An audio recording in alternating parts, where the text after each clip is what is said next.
You are being recorded, so please behave.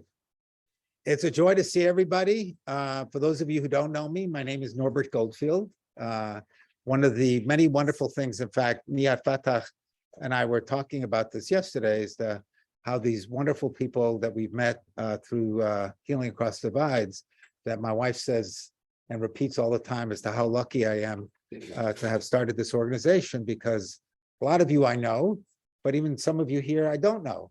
And so I'm looking forward to spending time with you. And there's some people on the Zoom who I don't know. So in terms of today's format, I'm going to make some introductory remarks. Then I'm going to introduce Nehad Fatah. Could I ask somebody who's a generous soul to get a glass of water? I just realized. Thank you so much. Preferably two. And then I'm going to introduce our Palestinian representative for Healing Across Divides, Nehad Fatah, who's visiting us in the United States. Then I will come back on for a brief few minutes to talk about our Israeli initiatives. Nehad will be talking about our Palestinian initiatives. And in total, we'll talk about 20 minutes or so. And then we're going to just open it up for questions and comments. And in general, there's many people, there's often never a lack of questions and comments, and we'll just go from there. So it's a joy to see everybody. My name is Norbert Goldfield. I have lived in Northampton since 1982, and I was looking for a used car for one of the members of my family, and I went to Pleasant Journeys, and the guy said, "Oh, only since 1982?" So I've lived in Northampton since 1982, but I've been interested and feel morally compelled to be engaged in the Israeli-Palestinian conflict since my first time there when I was 15 in 1967, right after the Six-Day War. And to make a long story short, I've explored different avenues of trying to be engaged in the Israeli-Palestinian conflict. And by nature, I tend to be concrete. I feel I need to see some measurement. Feel free to just sit anywhere you'd like. Yes, over there. There's also a memorial service going on at the same time.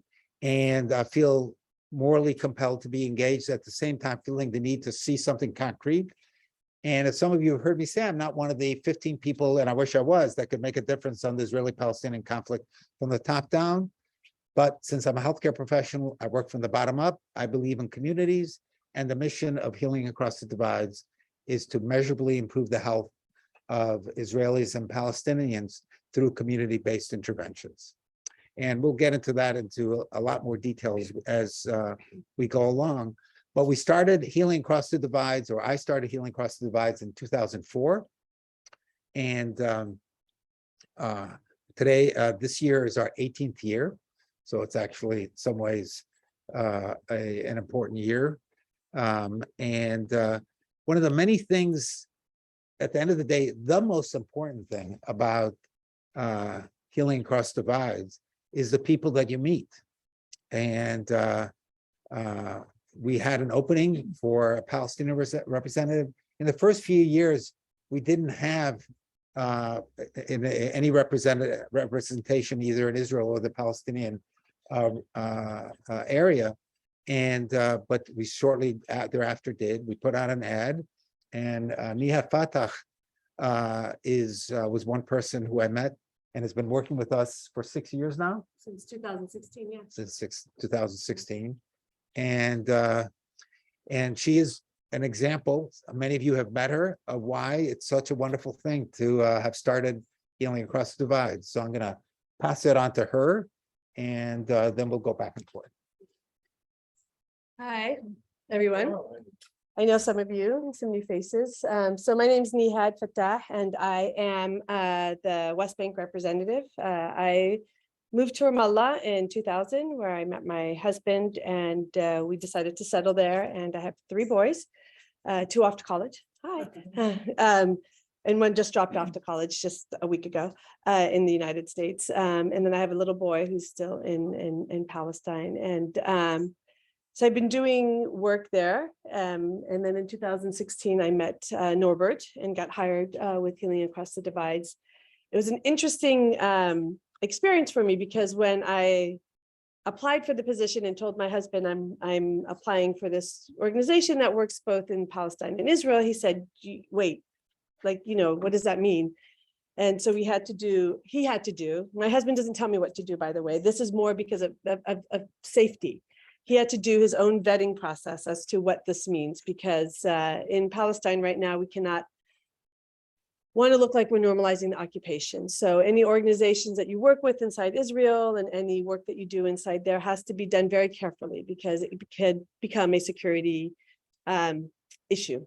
And so after he did his vetting and after I got to get to know Norbert and realize some of the work, because he was working with a lot of organizations that we knew in the West Bank, I took the job. Was very happy because it's been a great journey for me. And so since that time, we have funded, how many in the West Bank since we, I think 4, 5, 6, 7 projects in the West Bank, 8 projects.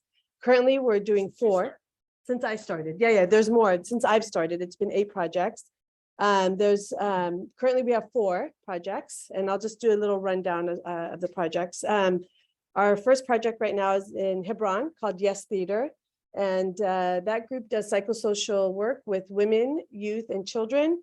They work with various psychosocial issues, ranging from young men who have been released from Israeli prison to mothers trying to deal with being new mothers, trying to deal with having to take care of teenage children under occupation, and then dealing with other social issues that most people around the world deal with, but we have the underlying the underlying issue of the Israeli occupation. And they're in the Hebron area. And so that part of the area is hard hit.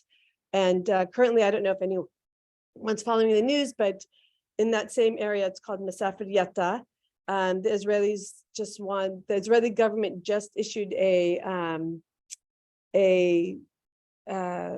a decision. Demolition. Made a decision to demolish 13 out of 17 villages in the Masafer Yatta area. And so they are slowly starting to get rid of the homes there for what they call military work or military zoning. And that's their way of taking over some of the land. So we just did a small fundraiser, and Yes Theater will do counseling with a lot of those families that are currently being displaced. So that's what we're doing in that area. We have another project working in Gaza called Diabetes Palestine. And that one we work with children not youth, who are type 1 diabetics. And we're implementing the Stanford Prevention Program. And that program is a holistic program or model where you integrate exercise and healthy eating and address psychosocial issues to try and help, not prevent, but try and maintain your diabetes, I guess. Yeah. The other project that we have is in Jenin, which has also been an area that's been hard hit recently. And that's also a psychosocial program. And they're also working a little bit with Yes Theater to do some drama counseling and capacity building with teachers in that area. And they're doing a lot of work around trying to identify post-traumatic stress disorder with youth. And they're working with mothers there and women. And our last project is Palestinian Sports for Life. This is a program that's working in the refugees in Hebron and in Ramallah. The one in Ramallah is Kalandia, and the one in refugees, Aurora Refugee Camp. And that program is also healthy eating program, and Healthy Minds, Healthy Eating, where they're teaching young women in the camps, because they're working with the women there, the young girls, on how to have better nutrition. Because that's one of the things that's lacking in Palestine. Also, a lot of the lack of awareness in terms of learning how to eat healthy. And so those are the programs that we're currently doing right now. I think Norbert will go into talking about the Israeli programs, and then we'll do some question and answer. So from an ideological point of view, one of the things that's wonderful about Healing Across the Divides is that one can talk about politics without ever using the word politics. So we talk about health. and we talk about measurable improvement in health, right over here. Um, I'm just pointing somebody to the right place to sit. And so the long-term perspective that we have at Healing Across the Divides is to strengthen the community groups that we're funding. So we don't do any work directly. We're trying to strengthen the community groups that we're funding. The leaders, some of you have been on the annual study tour. We have an annual study tour. The leaders of some of these groups, I'm sure you would agree, are just amazing. And the dream, of course, is my dream, rather, is that some of these leaders will be tomorrow's political leaders. But in the meantime, in the 18 years that we've been in existence, several hundred thousand people in both Israel and the Palestinian territories, their health has been measurably improved. So now what I'd like to do is just complement what Nehad said with respect to some of the Israeli projects that we're working on. So again, we have an Israeli representative who manages those projects, but let me just give you a bit of a flavor. And then we'll open it up for some questions and comments. I might make some additional comments before we go to that point. So right now, so altogether, we have funded in the 18 years of our existence about 50 projects, okay? They're 3-year grants. The idea is the first year, you kind of prove the concept, see if it works. Second year is to go full throttle. And the third year is to see if you can make the projects as sustainable as possible. The reality is, in Israel, which is a first world country with a healthcare system, just like the United States is a first world country with a healthcare system. And so it's possible to have sustainable projects. In the Palestinian territories, which essentially is a donor-based economy, it really has no functioning economy that to speak of. And there is no healthcare system. They're like essentially, we might go into details, but they're little healthcare fiefdoms to make it as simple as possible. In general, the projects are not sustainable. We've had lots of discussions on the board. We have both Arab Americans, Jewish Americans, and Americans who are interested in the Israeli-Palestinian conflict about, whether we should continue, after 3 years. And we discuss it back and forth, and still we've landed, at least for now, in the 18 years of existence, that in fact, it's best to do it as a 3-year endeavor. So that's the kind of overall perspective. The grants themselves are anywhere from $10,000 to $70,000 a year. For those of you who are not familiar with Healing Across Divides, our budget is about $500,000 a year, all come from individual donations. We have here an annual report, a brochure, and a book of mine that I published, that Routledge Taylor Francis published of mine that came out last year that you're welcome to take a look at.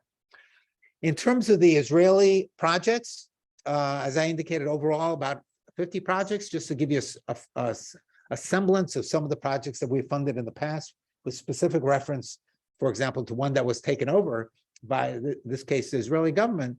We funded an initiative with ultra-Orthodox Jewish women, ultra-Orthodox Jewish women at that time, and still to a certain extent today, are not doing as much mammography as they should be doing, and not doing the testing in terms of the BRCA gene as much as they should be doing, because if they find out, there is the sense that if they find out that that's the case, then their daughters will be less marriageable.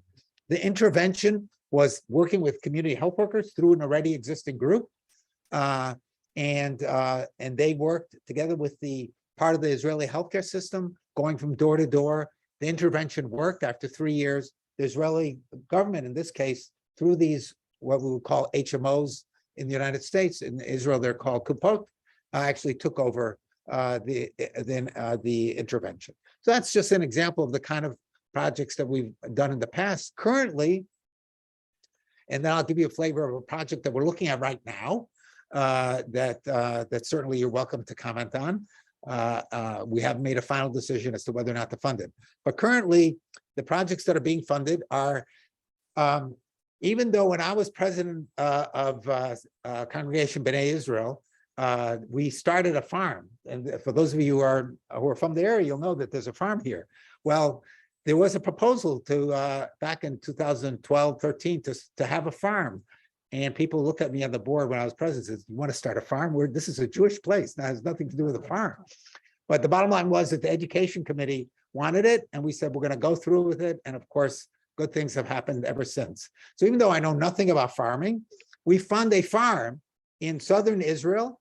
It's a joint venture between Israeli Jews in a small town, an impoverished town called Yerucham, and an unrecognized in the Israeli government terms means that there are no services being provided, a village of Rachme. And the outcomes they're looking at are improved nutrition and improved communication. So they're just finishing their third year. They'll continue to get some funding from the government. That's one initiative. The another effort that we're doing, which is actually quite remarkable, it's an organization called Ladat, and it's an Israeli Jewish organization that's working with Palestinian women in East Jerusalem on issues of reproductive rights and reproductive freedom. And we have as I've already said to you, an annual study tour, and it's a joint guides with Israelis, Israeli and Palestinian. And the Palestinian guide said to the Palestinian women when we met with them, said, you know, how do you work with these Israeli Jews, or why do you work with these Israeli Jewish women? Because that means you're quote unquote normalizing or accepting the occupation. And without skipping a beat, these Palestinian women said, yep, you're right, we're normalizing the occupation, but you know what? Being a woman is more important. That was the end of that conversation. He didn't say anything more. But they're just an amazing group of women. So that's another initiative. We just finished an initiative pertaining to childhood injuries in central Israel, and there is a situation that is a very tragic situation for myself as a refugee to this country. I was not born in this country, and to make a long story short, at this point there are about 20,000 African refugee asylum seekers who are not Jewish, who are in Israel, who are stateless and have no rights. Bottom line is we fund an initiative at all times, funding to try to address the economic, the social, and the emotional needs of mostly women, almost all of whom were sexually trafficked in the Sinai before they came to Israel.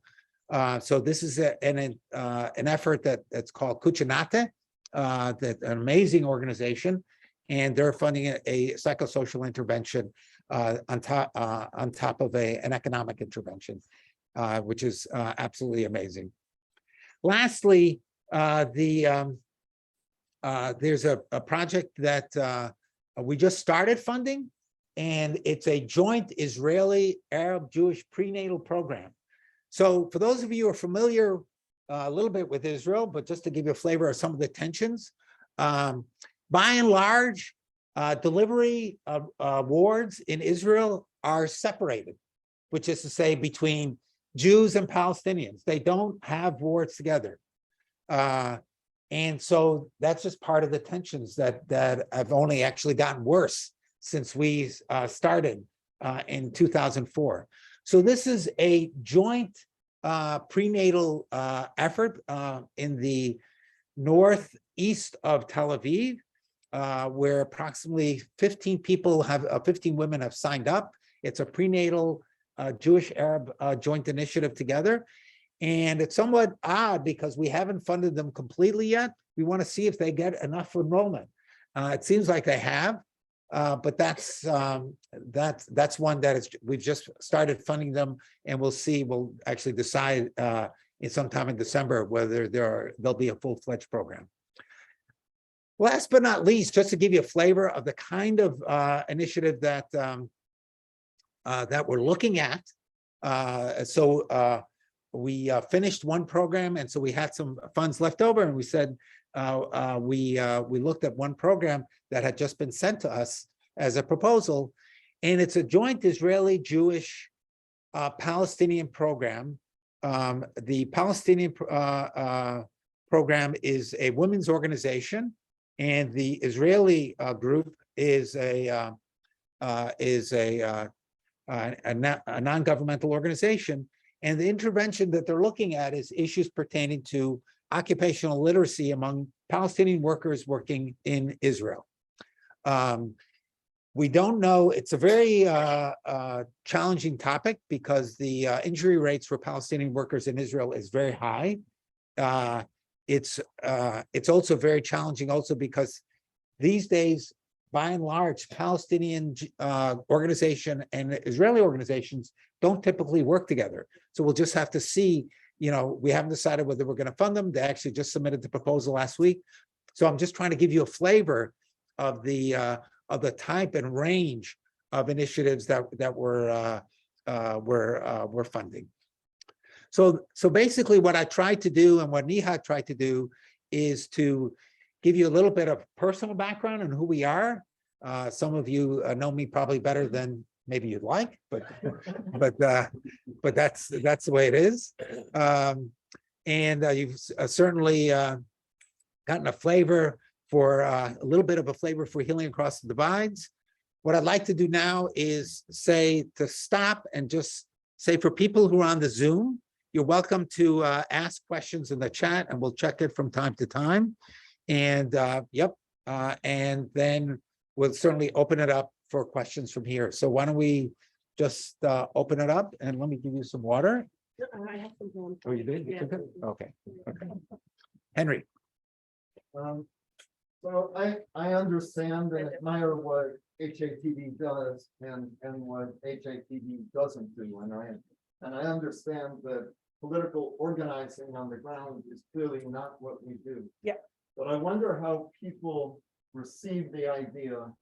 The Israeli government came and knocked down my house, and now some Israelis want to provide mental health counseling for me to get over that trauma. How does that work? Well, at first, it's not Israelis that are coming to, so it's. Can everybody hear? Did everybody Sorry. hear the question on the Zoom? Why don't you repeat it? Yeah, so I'll repeat it. So basically the question was, in terms of the project in Masafer Yatta, the question was mental health counseling being delivered by Israelis and how does that sit? Well, And after the Israeli government knocked down the house. after So So you mean Israel- about HATD funding them, funding this? Or- I just wonder how it's perceived. Well, just like I vetted Alright. the organization before, all of the West Bank organizations probably also did some vetting in terms of what HATD does. And we are a non-political organization and they know that. And the funder, or here, it's not Israeli. So there's also a difference there. I know. So, and people see that in Palestine. It's a Jewish man who's running the organization and they see it as an American organization and receiving funds from them. So there isn't an issue around that. And there have been other organizations on the West Bank that have applied and realized after the fact, the kind of work that we do, that we work in Israel, and they've withdrawn their application. So I think it's a case by case. One of the things that we do, unlike other organizations, is that we have a very, our vetting process isn't as rigorous as other donors, because the UN and USAID do very, very rigorous vetting, which means that they can't get a lot of those funds. We have a vetting process, it's not as rigorous. And so a lot of the West Bank organizations who do apply appreciate that part of the process because we get funds. It is harder to get grants in the West Bank than it is in Israel. I know that there is some challenges. We do word of mouth when we have a call for proposal. I don't get much. We do some in the paper and that's where we get most of our applicants. But again, it's not as high as it is in Israel because there is that tension. You know, you have to make sure you understand where the funds are coming from and who's giving them. But in Yes Theater, we've worked with them for 3 years, and that organization is known in Masafer Yatta, so there isn't an issue around that. Yeah. So I'd like to expand on that because this is really it goes to the heart of part of what we do, and also gives you a flavor of some of the dynamics that go on. Number one, we say we're not political, but everything is political. Yeah. We get that. Okay, so I don't have to go into that in any detail. And one of the things that I like about one of the honors of being a practicing healthcare professional as I am, is that everything we do is political, but I never have to, get into, political terminology because that sort of turns off a lot of the conversation. A. B, before we funded Yes Theater, we funded an organization called the Palestinian Working Women's Society for Development. Until 2019, and who knows, I might restart again. Until 2019, we brought Israeli organization and Palestinian groups together. They never would want, those organizations would never want it to be publicized because they would get harassed by their respective societies, okay? That said, the PWWSD refused to meet any Israeli organization. We have, remember I said with respect to the Majdi Guide, that we have both an Israeli guide and a Palestinian guide. The PWWSD refused to be in the same room with the Israeli guide.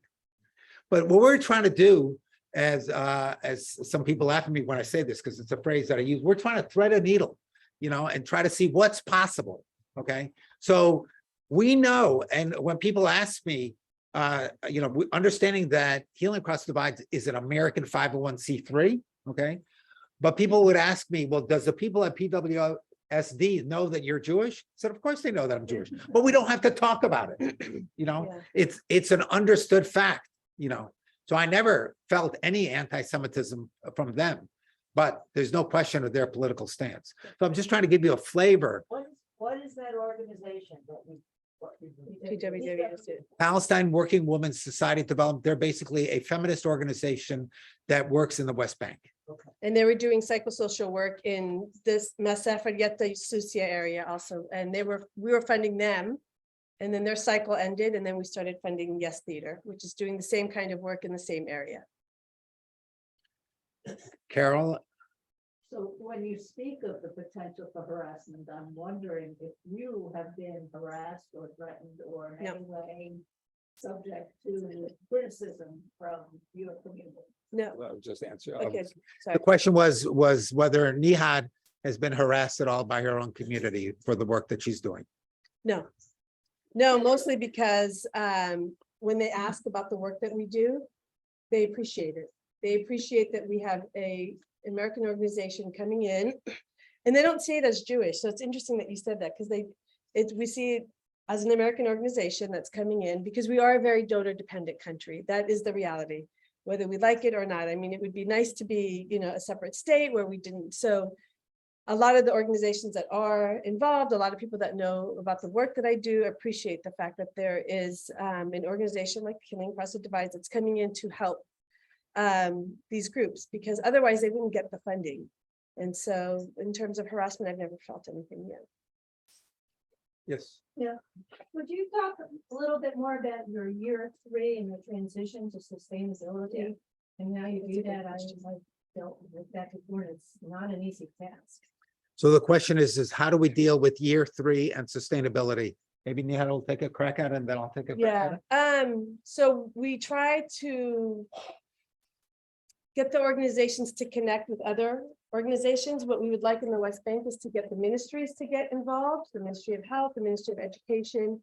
We do some outreach. We do coordination with some of the higher officials, but it doesn't go far because it ends at, well, where's the money? So if there's no money to continue the program, especially in the West Bank, it's harder for them to take on some of these initiatives.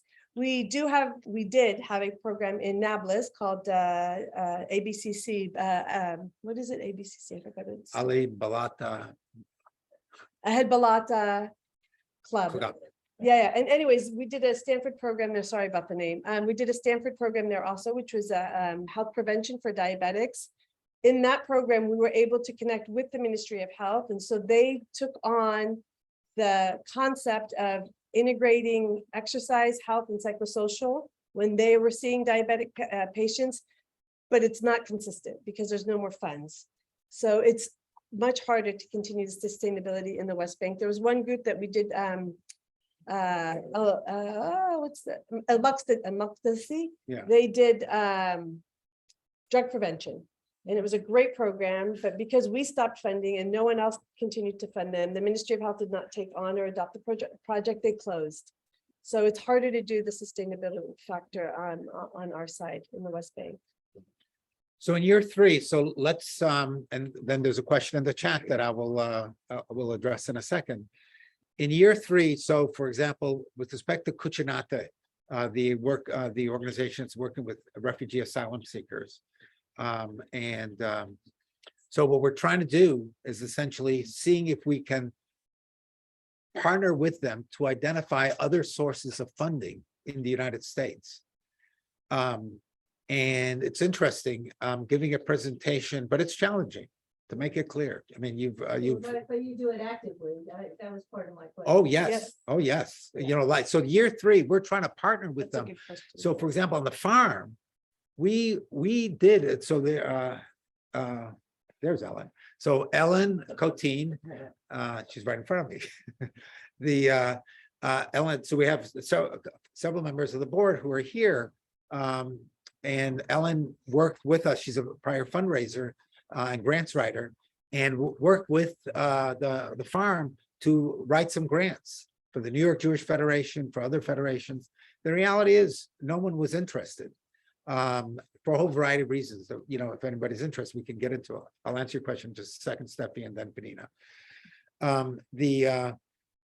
So we actually actively work with them to do grants writing. The same thing with Kuchinate right now, just to give you a sense of the challenge. We will definitely meet with them in year three to try to figure out different avenues. But from Jewish or Palestinian organizations or Arab American organizations, they couldn't care less about African refugee asylum seekers in Israel. Jewish organizations in the United States are frankly do not want to hear at all about African refugee asylum because it's an embarrassment. Because in fact, African refugee asylum seekers are totally mistreated in Israel. They're in many ways the worst treated group of anybody in the whole region. And it was just to give you an example, I'm giving a talk at a synagogue in Virginia in November, and I suggested, you know, keeping in mind Kuchinate, because they asked specifically, they wanted to know. They wanted to have on the Zoom some people from some grantees. I said, oh, great. Why don't we have Kuchinate? So I'm trying to think of people in the third year. Says, no, we're not interested. We want to have something that talks about Jews and Palestinians working together.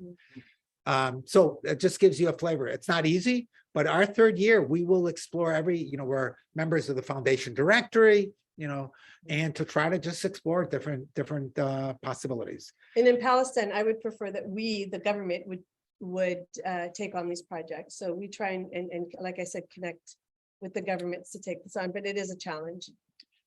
Yes, and so on the farm, there's no question we've worked with them. And so on the farm, there's Minister of Agriculture, Minister of Health that is going to continue to do some support for the farm. Kuchinate is not going to get any money from the government. So now I'm going to go to the question, and then Stephanie, and then Penina. The question was on the chat was, what kind of measurable results do you want to highlight? So in essence, for example, just to give you a little bit more background, I am a particular fan of the chronic disease self-management program that was developed at Stanford, and it was translated from English into Arabic and validated in Arabic. I'm actually a master trainer, and the reason why I find it attractive is that it's a form of empowerment without using the words empowerment. Okay. And it's a form of resilience, because in many ways, that's part of what we're doing in the Palestinian territories, is looking at issues of resilience. And so, well, how do we measure that? Well, so it depends on the intervention. With respect to diabetes, it's actually fairly easy, but we don't just stop at the easy one. So there's measurements of diabetes control that are fairly straightforward. It's a laboratory test. And the people in Gaza have done it, they've measured it, and they've documented it. There are also other forms that have been translated and validated in Arabic that look at issues. These are some of the terms of the research work that I did for decades, of confidence, engagement, empowerment. There are ways of measuring that and looking at health status, how functional you are. And when we look at function, we don't look at just your physical functioning, but also your social functioning, your emotional functioning. So those are tools that are small, short tools that are in pictures that have been validated. And in fact, the work in Gaza, they use what are called the Dartmouth co-op charts. If anybody's interested, you could just email me and I can send you information about them. Bottom line being, that they documented improvement. The same thing with the ABBC. They documented improvement both with hemoglobin A1Cs and with the Dartmouth co-op charts. I highlighted for you before with the mammography. That's actually straightforward. It's changes in mammography over time, not terribly hard. So those are just some examples. Want to add to that? I also, and he's talking about measuring through scientific and evidence-based. There's also stories, a lot of stories around people who have felt in control of their health, especially after being a part of the Stanford program that he was talking about and learning different ways to stay healthy.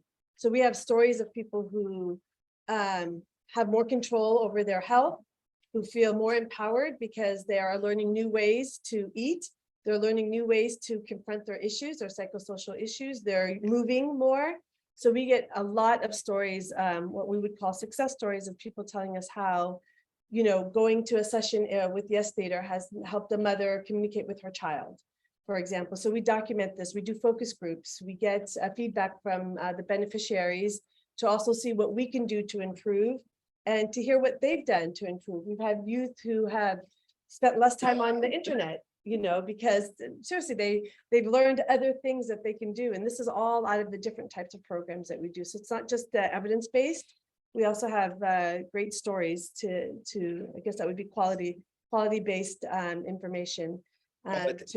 Qualitative information to show that, that there is impact on the work that we're doing.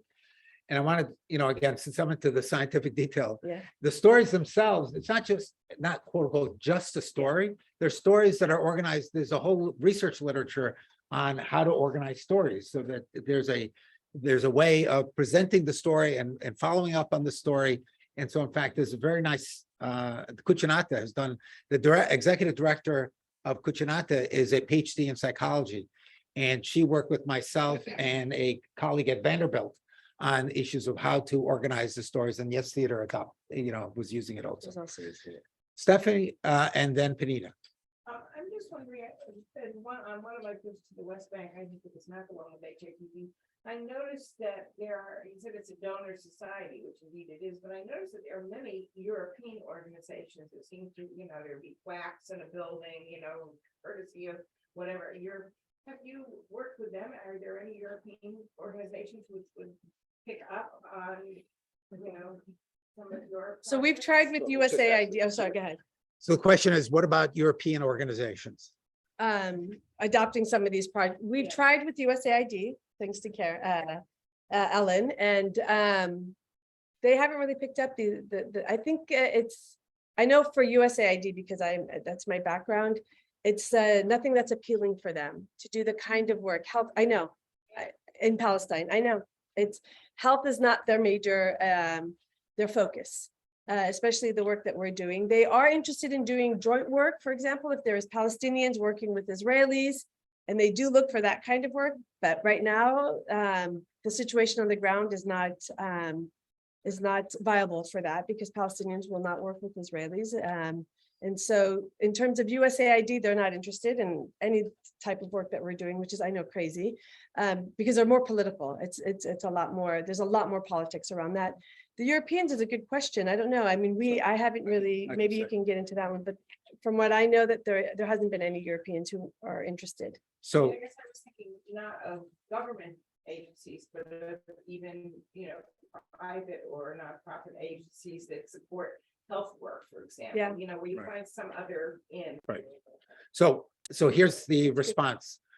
I myself, was born in Italy. Okay, so the Italians have the largest presence of any European country in the Palestinian territories. Okay, they are by far the largest. I have presented in Italian, of course, Healing Across the Divides in a variety of settings. At the end of the day, by and large, the kind of work that we're doing, which is essentially community building, is not so much of interest. What most, for example, whether it's USAID or through a separate initiative called the Flagship Project or European. So what the Europeans did and the Italians did with respect to breast cancer, which is a very serious problem, in the Palestinian territories is they buy mammography machines, okay? So we're not interested in mammography machines unless the entire soup to nuts is being addressed. So the mammography machines now, by and large, most of them don't work. And so, well, that's old. That's another grand cycle. So they're much more interested, and that's similar in many ways to the Gates Foundation. It's very concrete, mosquito nets. This is what we fund, kind of thing. I respect it. I think it's fine. It's not what we do. We did apply to the European agency, such as similar to USAID once, and did not get it. But it's like eventually, I'm sure I have to believe that it's possible. At the end of the day, it's similar to USAID. Some of you have heard of the Parent Circle. On the board of the Parent Circle is a former executive of USAID. Guess what? They get lots of money from USAID. And that's okay. That's just the way it is. So we're not going to do that, but I have to believe that over time, when there are people that are interested in community-based initiatives, which we're going to continue to do, that's the mission. The mission of Healing Across Divides hasn't changed. We revisit it every 5 years. We have a retreat and decide, whether we should change anything, and that we're still committed to community-based initiatives. So just to that, this is why Healing Across the Divides is a really good program or a good donor for us in the West Bank, because we do look for community-based organizations. We do look at grassroots levels. We want those organizations. And so when they come to us, we can fund that because it's harder to get from others, from the Europeans, from the Americans. So this is why I appreciate the work that we do. So there's Penina, then there's the lady in the back, and then Diane, and then Stan. I apologize. Penina? So mine is actually a follow-up to what Stephanie raised. There's a pretty substantial size Palestinian diaspora community in America and in Europe.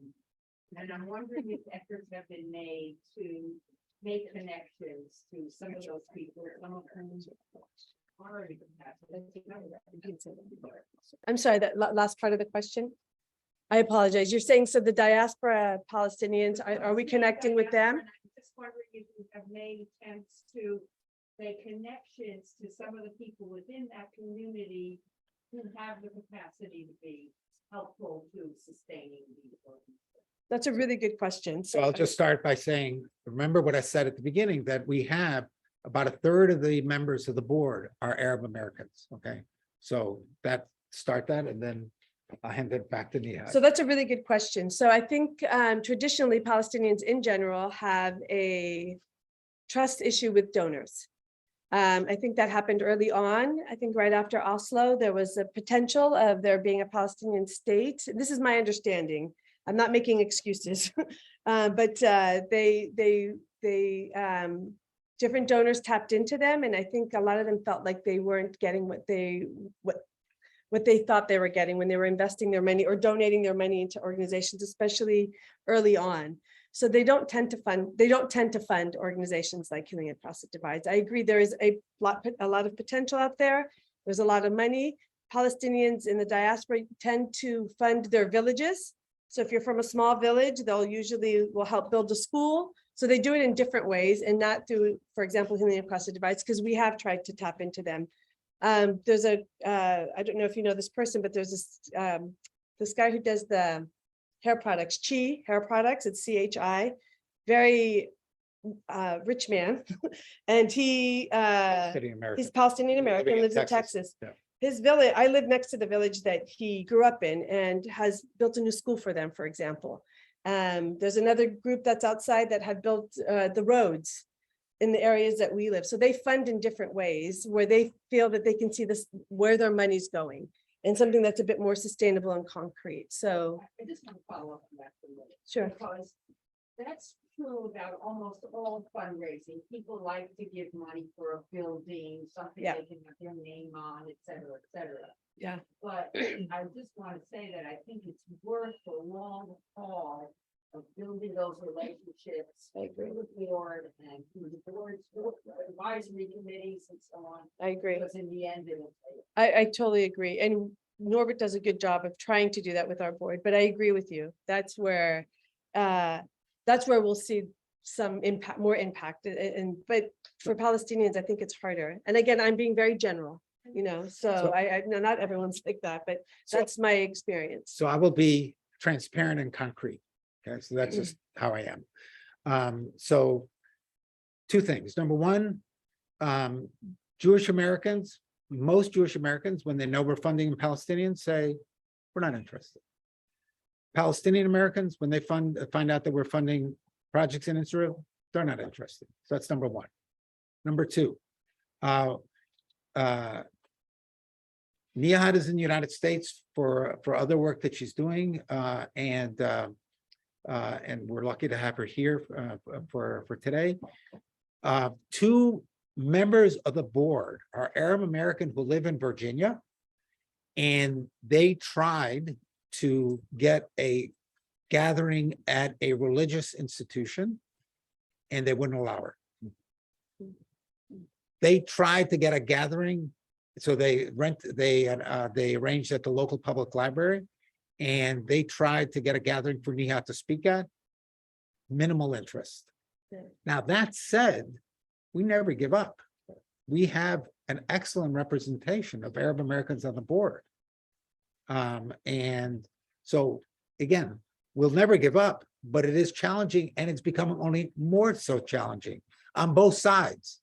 You know, don't forget, for those of you who know about the New Israel Fund, the New Israel Fund does not fund at all outside the green line. So the reason I started Healing Across Divides, because I've worked in very large organizations of tens of thousands of employees, and I've started organizations, but there was no organization, and there still is no organization that works on both sides of the green line on issues of health. Very clearly, but Karina, you know me, I never give up. There was a question in the back, then Diane and Stan. I was interested to know, whether there are organizations, or you haven't talked about sexual violence against women, battered women's shelters, either in Israel or Palestine, and women and children who are trafficked. You know, whether there are organizations that are interested in getting funding for you. So we worked with a group in Nablus that was Among called, others. among others, in Palestine, called Family Defense Society. And they're actually the only women's shelter in the West Bank. And we did a group with them working with women who are obese. And through that project, we were able to, through the sessions that we did was also around the Stanford program, around prevention, health, exercise, psychosocial. During those sessions, they were able to discuss issues of violence, and during the 3 years that we funded them, their hotline had increased by 15% of women who felt comfortable enough to at least call the shelter to discuss their issues around domestic violence.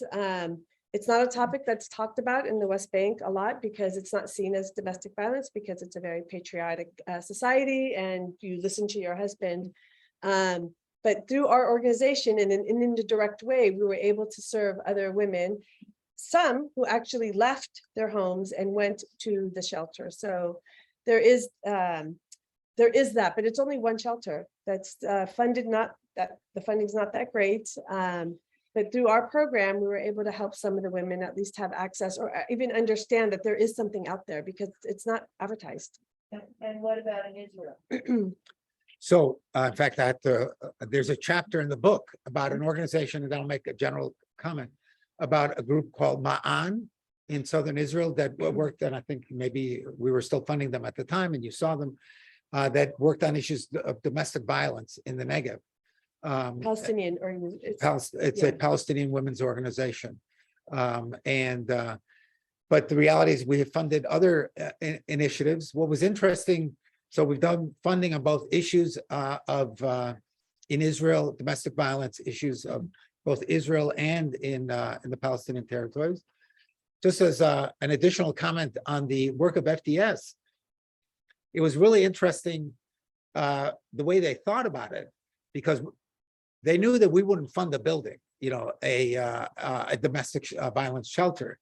And so what their idea was, which was a great idea, is when they learned about the Stanford program, is they said, you know, what we'll do is we'll work with obesity and Palestinian women as a way to find out about those individuals who are prone to domestic violence or who are not at the stage where they could start talking about it.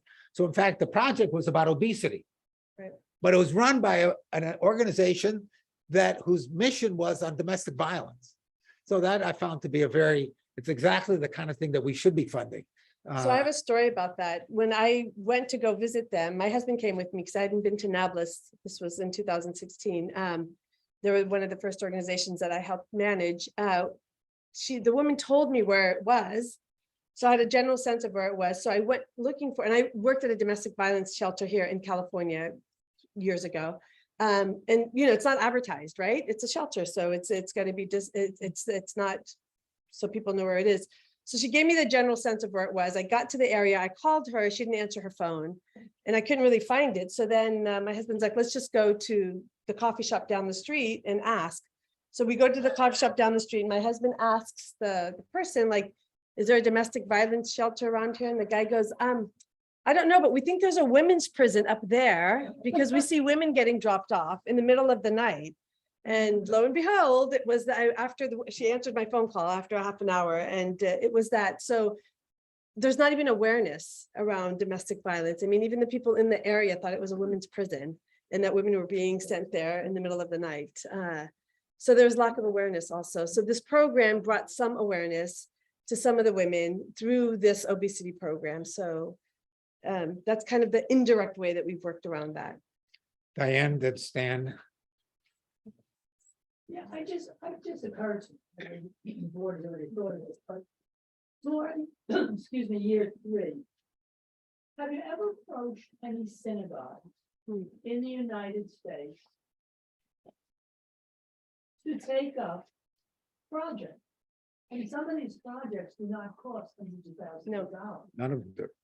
But a synagogue or 2 or 3 synagogues will pick up a project for 2 years, 3 years, whether through fundraising. Haven't tried it. Happy to try it. I throw that out. So the question was, have you ever thought of having a synagogue adopt a project? And we haven't And tried. just in terms of the funding, currently right now, these 4 programs that we're doing in the West Bank are at $30,000. So it's not each. It's not a huge amount of money, but it goes a long way, you know. So in Gaza, for example, by the end of their project, they'll serve almost 500 people. Yes Theater is close to 700 people. You know, so there's the small fund goes a long way, and there are a lot of people who are benefiting Yeah, from it. no, that So I get. So like a $30,000 project, 3 synagogues would get together and fund it for X number of years. it's a good And idea. there would have to be some accountability on the details of how to work that out. We got our local federation to pick up funding for the farm for 3 years. I think they gave us about 8,000 a year. Okay, well, it's a similar, I mean, Yeah. it's similar. So just to expand on it, we had a partnership. So thank you, Morty, for bringing that up with respect to the Federation. So we had a partnership with the Cleveland Jewish Federation for 3 years, where they put in $1 million over 3 years. Yeah. So that was real money. And so the person who was, come on in, or no?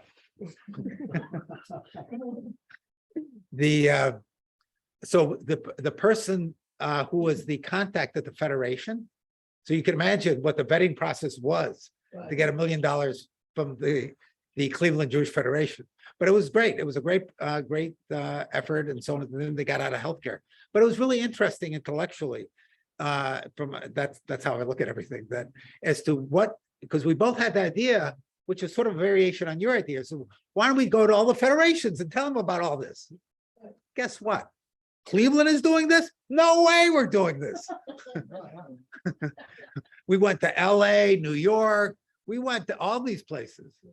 So in fact, yesterday I had a contact in LA and I said, who knows the president of the LA Federation? And I said, could you maybe make an introduction? So far, she said no, but the reality is it's all personal connections and they got to feel that they're doing it themselves. Yeah. So at any rate, but that's, I think the idea is good, and now on to Stan's And then we'll question. get Sarah next. Yeah, I think you answered this for some of the grantees, but I know that in the past you tried to get grantees that were Palestinian and Jewish Israeli together, and does that happen at all? Or is there any chance of that? Can you get them together to talk? We have. So the question is getting Palestinian and Israeli grantees to talk. So in 2018, for some reason, it was quite calm in Palestine. I don't know when, maybe 17, 18, where, so first of all, logistically, it's hard, right? The Israelis can't go into the West Bank because it's against the law. Palestinians who need to go into Israel or Jerusalem need a permit. And without a valid reason to go into these places, it's really hard to get a permit. But in 2017 and 2018, we wrote letters inviting Palestinians to come to Jerusalem to attend a joint orientation. And for that year, we were able to get two permits a year for 3 groups in the West Bank and Israel. They were going to Jerusalem, so they didn't need to. So we were able to get these groups together. We did 2 meetings at the Notre Dame Hotel, which is in East Jerusalem. There was, I know some Israelis who'd never really been to East Jerusalem were a bit afraid to go there, but they came. The Palestinians also joined. We were asked not to take pictures and that we could share this information internally with our board, that these groups came. Like, I don't even want to tell you what groups that they were that came. And they were fine with that. But that was the first time for a lot of Palestinians and Israelis to meet Palestinians and Israelis. In the West Bank, Israelis are soldiers with guns. And that's all we know. So unless you venture out, which isn't allowed, right? Because normal Israelis can't, or not, Israelis who aren't in uniform can't enter. Palestinians can't go. They don't see each other. They don't know each other. So when we were in the room together and they were talking about their stories, because both groups are working with marginalized people who are disadvantaged. And there was that similarities, and they were both shocked that, we have this big issue, the big elephant, the occupation, but we also have same issues, right? Poverty is an issue in both areas. Sexual violence is an issue in both areas. Psychosocial issues are, and so this was the first time that these 2 groups were like, oh, kind of not normalizing the relationship between the Israelis and Palestinians, but normalizing that we're all human. And so we were able to do that, and then it stopped. We tried to do it was, I think, 2019 to get more permits, and the situation in the West Bank got really bad and the Israelis weren't issuing it. So we haven't done that since. So in the lifetime of HATD, we did do it, and we were able to do 2 sessions. So that's actually a big accomplishment. We'll continue to try to do it. I'll just give an example from the meeting in 2019. I met with, so I mentioned both of these, and Nehad mentioned, and I mentioned both of these groups. One was the FDS Family Defense Society that's working with women's violence, domestic violence. And the second was the farm. There was a Sephardic Jewish woman from the farm in southern Israel who came up to me and said to me, it's amazing during the meeting. So here I'm meeting with people in Nablus, which is about an hour and a half to 2 hours away. And I could never imagine going to Nablus in my lifetime, let alone talking about domestic violence, against women, with Palestinians. And so for me, that was worth the whole price, the ticket, and so we'll continue to try. I hope, you've heard, at least underneath in between the lines, that we're trying to actively look for ways that Israeli and Palestinian groups can work together. So we're trying to foster that. And sometimes can be successful, sometimes not so successful. But So one of the keep trying. groups that we're trying to fund right now is this particular group. We haven't approved them yet, is doing the health awareness for Palestinian workers. So it's a Palestinian group in Jenin that actually is interested in working with the group in Israel and is looking forward to any capacity building they can get, because this group in Israel is, they're very knowledgeable around Palestinian rights. And so they want to try and learn from them. And so this would be our first, if we fund, our first joint initiative, where the groups are willing to work together, because that's also hard. We've been trying to get groups to work together. Again, it's really hard depending on who's on the board, on the Israeli side. And so this initiative is actually something I'm excited about if it works, because it's a start, it's small, but it's getting people to work together and see the benefits of it, right? So there's this organization in Israel that is actually doing good things for Palestinians. And in Jenin, they want to learn more around that and bring, workers' rights to others in their community, especially in Palestine, because it's a huge issue. Ellen, and then there's a question on the, Sarah I'm has a sorry, question. Sarah, I apologize. Yes. I apologize. So Sarah, Yes. and then there's a question in the chat. I was wondering, I know the first time I ever went to talk about healing across the divide, I was like, okay, how do I get involved with this organization? What can I do? Because most of us feel so disempowered ourselves when it comes to the Middle East divide, the many divides in the Middle East. So I'm wondering if you could address that. What are some of the, I know because I've been involved with the organization that there's a lot of ways people here can get involved. So the question was, how can people get involved in healing across the divides? You want to start and then I'll follow up?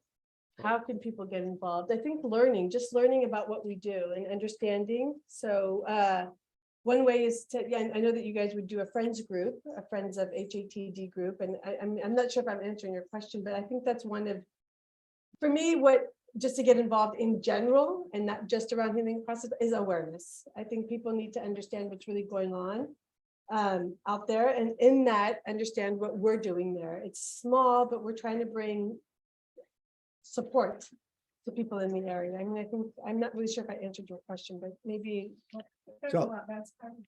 So I'll just add to it. I mean, I think there's several levels of engagement.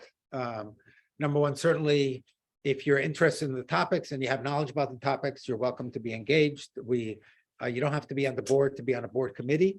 So that's it goes without saying that individual donations, that's how our organization exists. I myself have not paid, I donate, but there's a lot of people here who are donors, and donations are welcome. You had the idea, Diane, of engaging with other synagogues, or just any contacts you have with other organizations who you think might be interested in healing across divides. We'd be interested in knowing about it. Again, there's information here, a brochure and a recent annual report that you're welcome to. So those are many, some of the ways. I want to point out that on the website, and I want to give a call out to the Friends of HATD, a number of whom are here today. So we have a chapter in Northampton, and we have a chapter in Texas. So in fact, I'm flying to Texas to speak at a church in November that all started with people who come on the study tour. And that's another way of Yeah. getting involved. Study tour. Is, I was gonna say the study tour. I know. okay, We have a I study know, tour. I got the message. I thought that. So as soon as I said it, the study tour clearly is a great way to learn about healing across divides, because in fact, one of the people who was on the Healing Across the Divide study tour this year was from Texas, and he was so excited. He more than tenfold increased his donation, but in addition, invited me down to speak to his church and to other groups in Austin, Texas. And he's an evangelical Christian, so you have an idea. So those are what I wanted to point out with respect to Friends HATD, and I certainly feel free to chime in, Sarah, is that on the website, there's a film that's absolutely remarkable that was coordinated by some of the people here that took a lot of effort. And so that Friends of HATD group really, did a lot of work and continues to do a lot of work. So I just want to highlight that. You want to add to that, Sarah? Study Yeah. tour, for anybody who hasn't gone, you can sit and hear all this stuff, but being there is a whole, it's emotional, it's an education that most Israelis don't have, because they're not allowed in most parts of the West Bank that we visit. It's really experiencing what HATB does, and it's experiencing what life is like and the many, many divides. I remember Henry always used to talk about, it's not just Israelis and Palestinians, it's Orthodox Jews and non-Orthodox Jews. It's women and men and rich and poor and so many different things. And it's a really, really powerful experience. So just to piggyback on that, if the study tour, we visit all of the grantees in the West Bank and in Israel, and then you get a flavor of what life is like in Palestine and a flavor of what life is like in Israel. And you get to see some of the facts that are on the ground, things that you don't see normally or hear about, especially in Western media. So it is another way to learn about the kind of work that we do. Some of the best food. in the world. Yeah, and you will eat a lot. So comments were about the good food on the study tour and the flavor of the study tour. There's a question here that I want to address. Do you collaborate with other groups that consider themselves pro-Zionist? So that's an interesting question. So the Cleveland Jewish Federation is definitely pro-Zionist, no question about it. Our point, we were more than willing to work with them on any number of issues. We do not fund settler groups in the West Bank. And the Cleveland Jewish Federation refused to fund any Palestinian groups in the West Bank. With that said, we were able to, again, thread the needle of, and what was amazing, and here's an anecdote, which again is worth a whole ticket, is that they have a representative in Cleveland Jewish Federation, does a full-time representative in Israel. And so our condition was we had to have the grants open to Israeli Jews and either Arabs or Palestinians living in Israel. It was such a new idea for them, for them to be funding Palestinian or Arab groups in Israel, that their full-time representative had never, and she was 60 at the time, had never been to an Israeli Arab town in her life. And so that was worth it right there. You know, she asked the question, should I bring security with me? You know, but again, that's worth it right there. That's exactly what Healing Across the Divides, you know, is works about. That said, there's for sure other groups. Remember, I already also said that, there's Palestinian groups that when they hear that we're funding Israeli groups, say no, thank you. And the same thing, there's many Israeli groups that hear that we're funding Palestinian groups, they would say no, thank you. Yeah. So there's for sure, and that phenomena, by the way, is only increasing, you know, as the conflict, you know, basically increases in terms of paralysis. We have a question. Oh, sorry, I see I'll ask your question, Tamar, and then there's another question on the, oh, sorry, share first, and then Ellen, we'll sorry. go to- Ellen, Tamar, I'm sorry, I'm doing the best I can. Ellen, Tamar, and then there's a question on the chat. Do you ever see to be able to fund beyond the 3 years for, you know, a project that you're willing to support? So the question is, do we ever see funding beyond the 3 years? We've talked about it. We talk about it incessantly, you know, and and so- PWWS got a Yeah, full year. let's say. PWWS got one Yeah, extra what year. You're funding when it looked like it was possible that one of the ministries. Within so we try. ABCC might get one, but Yeah. it's not common. It's not common, but we try. So like, for example, ABBC, you know, I presented their work to an Italian group and they really were very, I mean, they were amazing what they did with the Minister of Health. I mean, you know, they Yeah. really did amazing. They're getting some funds in them. So we're trying to compliment them to try to see if they can get some more funds. But it's not within the formal structure of saying, okay, we're going to just do it ad infinitum. You know, and there are foundations which say, okay, you're a partner and we're going to do this, you know, for as long as we're in existence. We don't have. So for me, it's hard. I just have to say that after it ends in 3 years, because I do a lot of convincing to try and continue. But at the same time, it does free up then funds for another organization. And so it's one of those things, like, it's hard for me because I want to continue, but then there are other organizations that are also worthy that want the funds. And so then we move on to another initiative because we're also limited within our capacity. Again, our donors are personal donors. We're not getting huge funds from big organizations, so it's a bit Can I harder. just add to that? As a person who I used to run small not-for-profits. And 3 years is a very generous grant cycle. Most grants are 1 year. 18 months. And then, I mean, which makes it very difficult to plan. The majority of grants are 1 year. So to have a 3-year grant cycle is really wonderful. So just in terms of context, I mean, funding somebody long-term is great. But as somebody who wrote grants and received grants and worked hard to get grants, 3 years is heaven. The comment was, before we go to tomorrow, is that 3 years is heaven. And most don't do 3 years. Is what. Tomorrow, Wondering if there's any fundraising out within Israel for this, and if so, how that affects it, if not. so the question is, what about fundraising within Israel? So it's not that we haven't tried. You know, there is plenty of money in Israel. You know, 30 families in Israel control 60% of the Israeli economy, which is a first world economy. So there is plenty of money.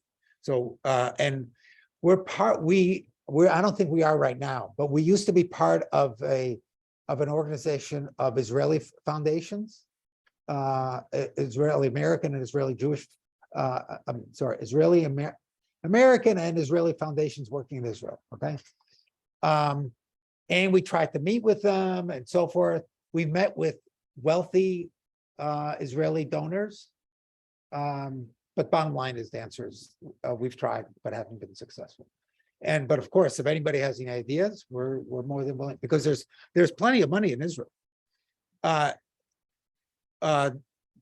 Donating in Israel is similar to what it is for Palestinian Americans in the United States. Is relatively new because they're being a first world economy in a country that is not that old, is not that common. But I can say in general, what I've said already is that the reality is, unfortunately, the Israeli political scene is one that's quite right-wing. And by that, I mean, do not accept the concept of working with Palestinians in any significant manner. So it would, by and large, we've been unsuccessful because people know that we work on both sides. There's a question here. More importantly, does the Federation fund settler groups? The Cleveland Federation and the Israeli Springfield Federation, I believe, fund settler groups. Is that right? So does CJP. The Combined Jewish Federation. Right. No. I mean, where we've gotten money. So both the Cleveland Federation and the Springfield, the Western Mass fund settler groups, but we didn't have that as a sine qua non. I mean, we said, look, if you want to fund us, that's okay. Now, Ellen, did I? At this point, I want to make sure that whoever. Henry, did you answer? You asked your question. Okay. I felt I'm insulting people. Okay, I just want to second what Sarah said about taking the study tour is different from sitting here on Prospect Street and discussing HACD. So when I was on the study tour, we went through a checkpoint. Our bus was detained for quite a while the guards took Nehad off the bus and subjected her to search. None of the rest of us, we all sort of waved. And the our- Palestinian Driver. And Driver. there was a Palestinian guide and an Israeli guide. The Right. Palestinian guide also, and his family. and his family, they were all taken off and thoroughly searched, I'm sure, while the rest of us waited. Now, there's a branch of my family that has lived in Israel since 1908. So later that same day, I went through that very checkpoint with my cousin. Oh. And we were just waved through. Yeah. And seeing those two, having those two experiences, is different from sitting here and hearing about it. And also, Nehad had an American passport. Oh, right. Yeah, I Yeah. had the same blue passport that we all had. And we all waved the passport But mine because of my name. because you're not, right. It's usually I'm fine until they see my name. So. No, go ahead. No, so. I was just gonna add one.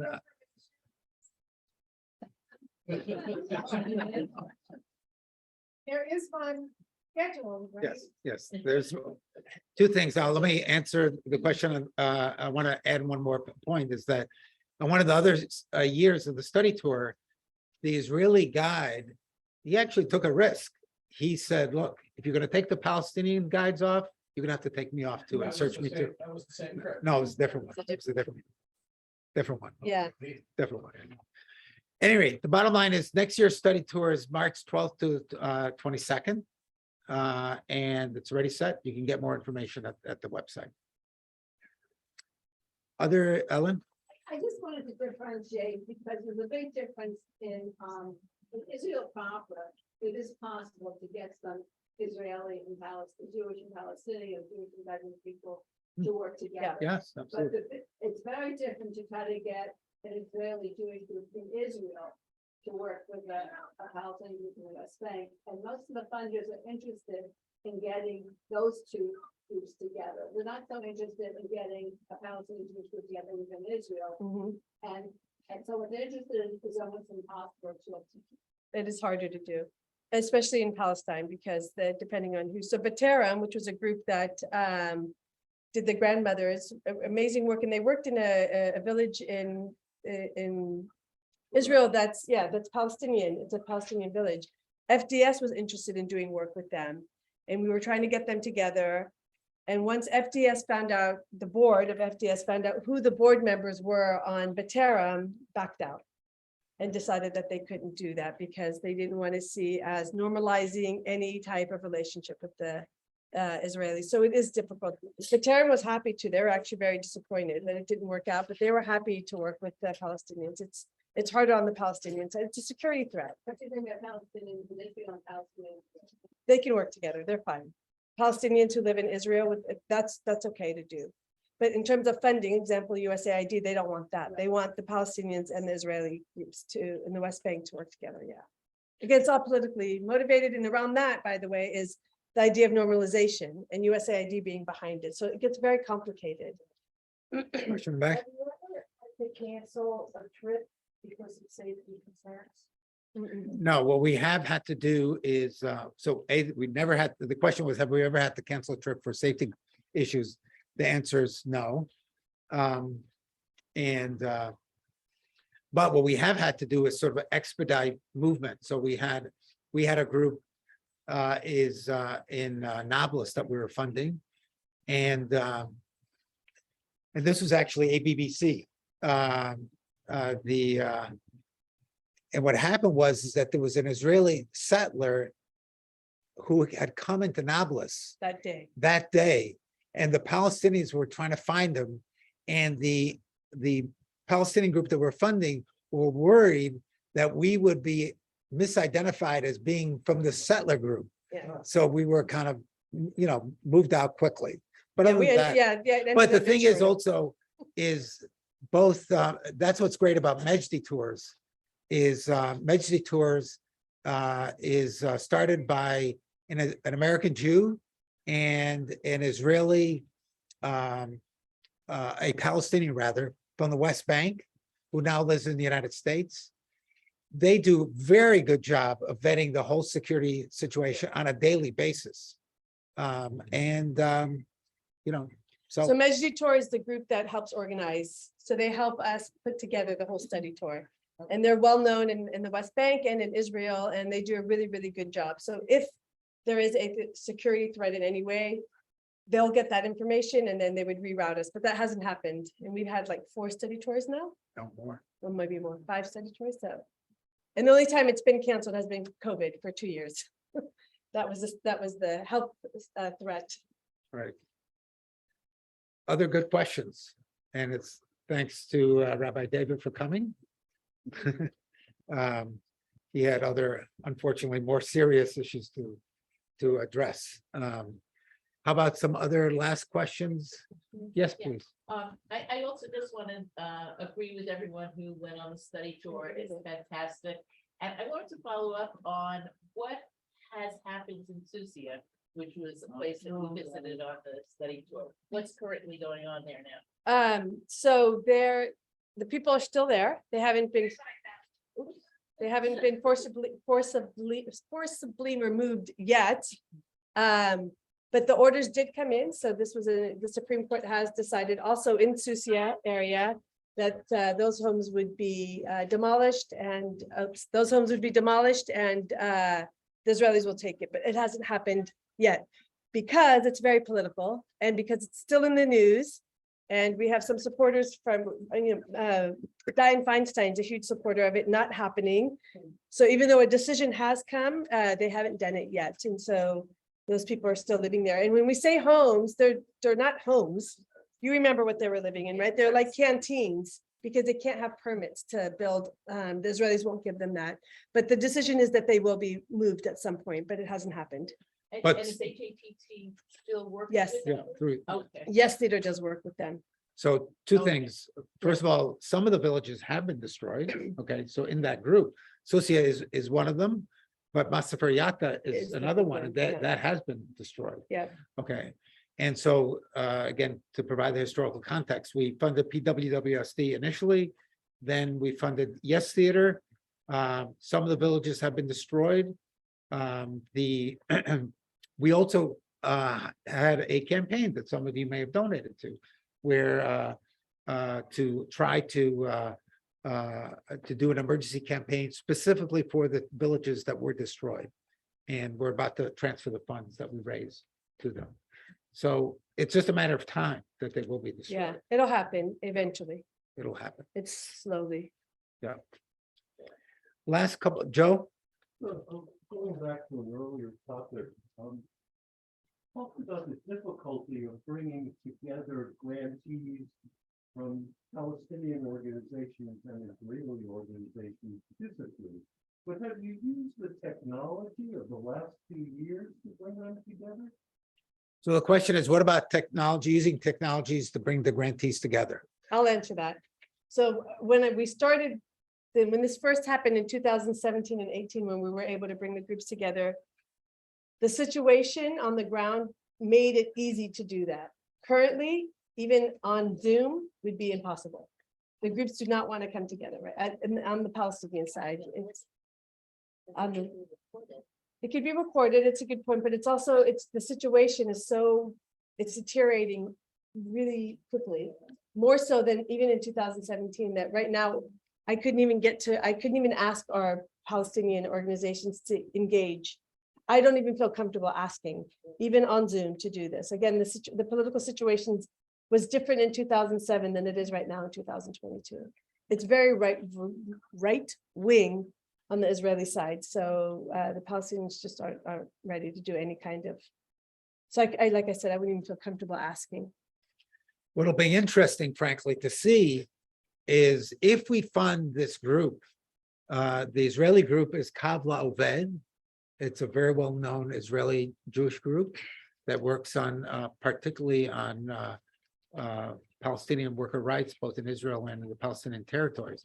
And if they do combine, have a joint effort with Kananiyat, which is this women's group in Jenin.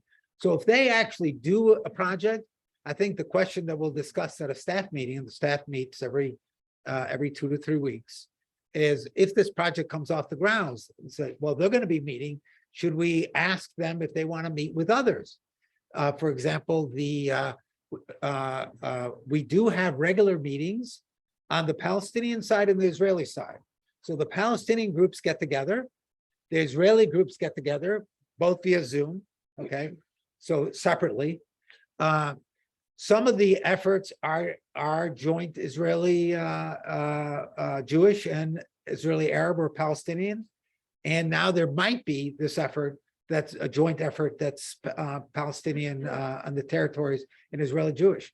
So we'll have to discuss that at a staff meeting. Should we open up it to everybody? See what the grantees want to do. It's an open question. That's part of the joy of doing Healing Across Divides. Things are constantly evolving, and as we begin to wrap up, I just want to give you a sense that that's in essence part of the joy of being here. It's constantly evolving situation. We try to focus on health. We have amazing people that work with us, and we're so lucky that Nehad is here today. So this was an opportunity, frankly, not common for any of you to spend some time with Nehad. So for those of you who are here physically, we'll continue to hang around, mill around afterwards. So I want to thank you for coming, and we will. I think it is. My God, it's 11:29. I always like to start on time and finish end on on time. time. There you go. When the next time they want to see me, have they have to go and study. Yeah. It would be nice.